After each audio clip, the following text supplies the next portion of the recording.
Hey guys, so I just spent the last 3 hours watching the Apple Worldwide Developers Conference.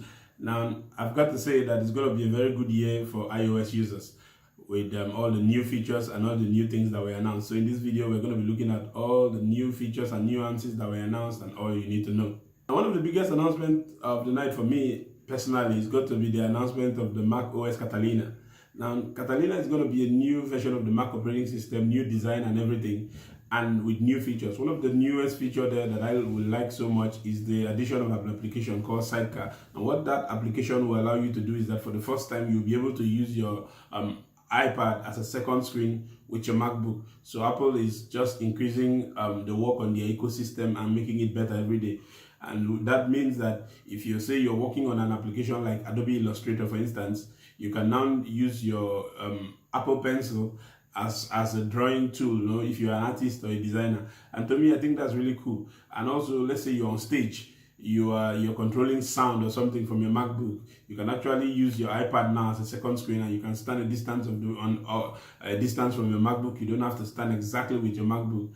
And this is really huge and a big deal for me personally. Users can actually move tasks from your MacBook Windows to your iPad screen and interact with it just the way you'll be interacting with it on your MacBook. So last week, Bloomberg reported that Apple is going to be killing the iTunes after about 17 to 18 years or so. And it finally happened. Apple has decided to kill iTunes, but rather not really killing it as per se, but they decided to split iTunes into three, into Apple Music, Apple Podcasts, and Apple TV. So things like Apple Podcasts can now use machine learning to search for specific words and podcasts and stuff like that. And then I know those of you that own iPhones and iPads will say, hey, how will I sync my music now on my Mac?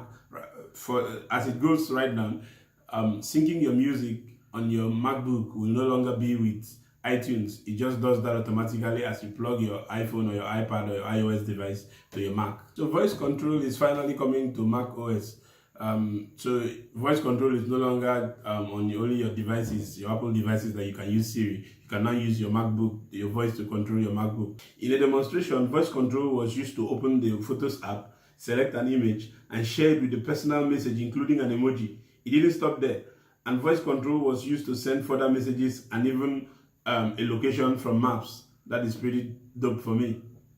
And then macOS is now getting a new app called Find My. This application is going to be a combination of Find My iPhone, Find My Friends, Find My Friends rather, and it's going to be helping you to find lost devices as well as your friends. So it works even when your iOS devices are off and they are offline, using Bluetooth and signals from the device itself. So some of you may ask, how is this possible? Now, here's how it works. If let's say you were using your MacBook, you hibernated it and put it in a bag or put it on top of somewhere, and somebody stole it. Now, you can actually Find My would actually work. How does it work? Your iPad will start giving signal to iOS on every other iOS device that is around, and those signals are going to be picked. So you can now log in. Maybe you can log into your iCloud and then search, and you'll be able to find your MacBook or your device, whatever it is. Isn't that cool? Like, you don't have to worry, because previously on iPhones, the device must be online for Find My iPhone to work. So somebody steals your iPhone and turns off the phone, it's gone. But not anymore. This time, if they steal the phone and they turn it off, the phone can still be sending signal to every other iOS device around, which is going to be picking the signal and spread it around. And so therefore you can actually find your device. That is also a very cool feature. And also activation lock on the Mac now, it makes your device, as Apple put it, less attractive for thieves. So it locks the device until you personally unlock it yourself. So while there have been rumors of iOS 13 coming and features and all that, there have been leaked rumors and features. And finally, iOS is catching up with Android. And iOS 13 is bringing some very serious performance upgrade, as Apple has claimed that it makes Face ID 30% faster, application size will be like 50% smaller now, and updates will be 60% smaller. This is going to be a big deal, mostly in terms of the update and this application size, because I've always had issues with the size of applications on iOS devices. So I guess the other cool features about iOS 13 that were announced, which I might not really be able to mention here because of time, you get a hold of them when the iOS 13 finally releases to the general public. So Apple introduced the Mac Pro. Now the old circular design is gone, so they introduced it with a new design and everything. And immediately they introduced it. You trust the voice on Twitter. Everybody was tweeting and saying that it looked like a cheese grater, which I don't really disagree with them. It's very funny. And oh, by the way, if you're not following me on Twitter, you can follow me on Twitter at Tech Overwatch. Okay. Now this device is going to be very powerful. Now the new Mac Pro is equipped with the latest 28-core Intel Xeon processor, 1.5 terabyte of storage, and a 1.5 kilowatt power supply. And it comes with 8 PCI slots to users to customize their Mac Pro as they see it, including not just one Radeon Pro Vega 2, but 2. And you might worry it will melt with all that power that it will be coming with, but Apple has equipped the Mac Pro with a new cooling system and is effective, but also very quiet according to Apple. It's so powerful that when loaded, it will be able to process 3 raw 8K streams at the same time. Isn't that insane? But all these big specs and features doesn't just come cheap, it comes at a price. Now, the Mac Pro will start at $599. So let's say that device is going to be about $6,000. That is a lot of money, like for a Mac Pro. $6,000 is a lot. And of course, this thing is not designed for ordinary users, it's designed for people that are using it for serious business. And so if you're interested, you might have to wait till the fall before you'll be able to get it. Now with the Mac Pro, this powerful and with all these specs, you won't just be able to power it with any monitor. It will need a special monitor to power it. So the Mac Pro will be paired with the new Pro display from Apple. It has a 32-inch 6K screen with support for extreme dynamic range, a P3 with white color and a wide viewing angle. So the price for the Pro display will start at $4,999. That's about $5,000. Then if you want the one that has a nano matte coated to reduce glare version cost, it will be starting at $6,000. Or sorry, it will be starting at $599. Of course, what's the difference between $599 and $6? That's $6,000. That's a lot of money. So let's say you want to buy the Mac Pro, and the Pro XDR display. So these two devices will be setting you at about $10,000 to $12,000. That is a lot of money. And so for the first time, iPads will be having their own operating system. Apple introduced the IpadOS, which is going to be exclusively for their tablets. And the IpadOS is huge because it's going to be having its own new redesigned interface and everything. And this is something I have actually dreamed on Apple tablets for a very long time, because it's actually the a normal regular iOS running on the iPhone and runs on the iPad too.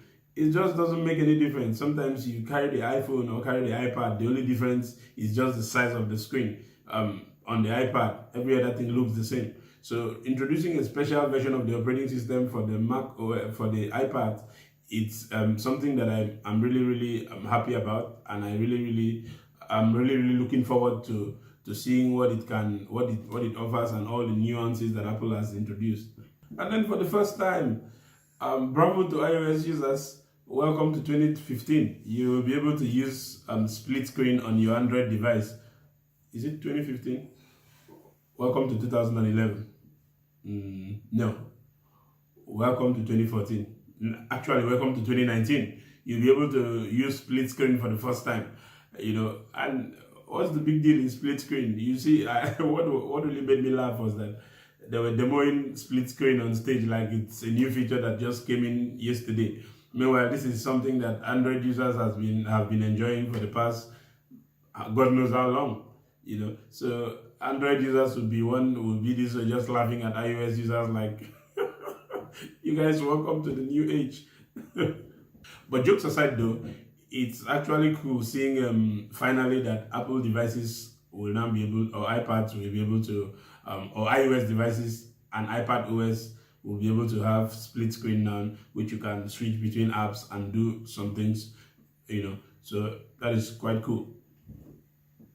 And the cool thing is that this new iPadOS will even be working with your pen drives or your flash drives.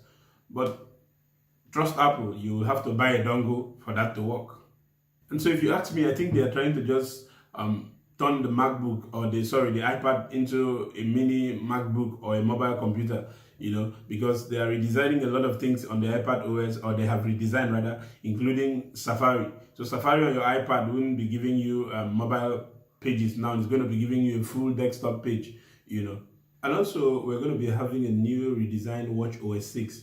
Now, WatchOS, one of the things that Apple Watches are famous for is the ability to track your health and monitor your heart rate and stuff like that. Activity trend is a metric that tasks your exercise and shows you how the movement trends are progressing over time. So if you're having a better than normal, it will show you an upward arrow. But if you are not moving as much as in the past, it will show you a downward arrow, which means you are actually not doing so well. You know, you might actually have to see a doctor or something like that. And in WatchOS 6, the Apple Watch will now come with a noise app, which will use your microphone to tell you if your surroundings are loud enough to damage your hearing. And then for the ladies, cycle tracking will allow you guys to track your menstrual cycle, and it will show you trends over time, allowing you to see when you are due, you know, or when you are most fertile. Now, cycle tracking isn't just locked to the Apple Watch 2, it will also be available on the iPhones and health app. Now, Apple has also made some tweak to the tvOS. Now, the tvOS menu has been redesigned, and it now gives you previews of the biggest and latest shows and movies that are trending. And it's also getting multi-user support, and it works with Apple Music, you know, displaying lyrics in real time. If you're like me that likes watching movies with subtitles. And then the Apple Arcade will also get to support for Xbox One and PS4 controllers. So guys, in all, I think it's going to be a great year for iOS users, because most of the features of iOS 13 are finally catching up with Android users, and then the introduction of the IpadOS, very big deal for me, and MacOS Catalina, deal breaker for every other device. And I really think Apple is doing a good job and trying to catch up with the rest of the world. Now, mind you, most of the features announced today are not new. They are not really new features as per se, but it's just that this is the first time an iOS user will be enjoying such features like maybe split screen, for instance. And then while the specs of the new macOS, the new Mac Pro are very crazy and they are cool and all, you know, it's still out of reach for the average consumer. You know, I mean, like, you're buying only the base, the Mac Pro itself for like $5,000, and then you're buying the monitor or the Pro as a Pro XDR display, as Apple calls it. You're buying it for $5,000. I mean, before you pick the complete set, you're spending between $12,000 to say $15,000 for the complete everything, maybe after you pay tax and all. I think that's a lot. So it's still out of reach for the average consumer, but it's still good to know that it's there, you know, just in case you have the money to afford it anyway. So I'd like to know what's your favorite announcement for the night, or what's the favorite thing you saw in the announcement that actually you've actually been looking up to, right? So leave it down in the comments for me, and don't forget to follow me on Instagram, Facebook, and Twitter, all right, at Tech Overwatch. So thank you so much for watching, guys. See you again in the next one.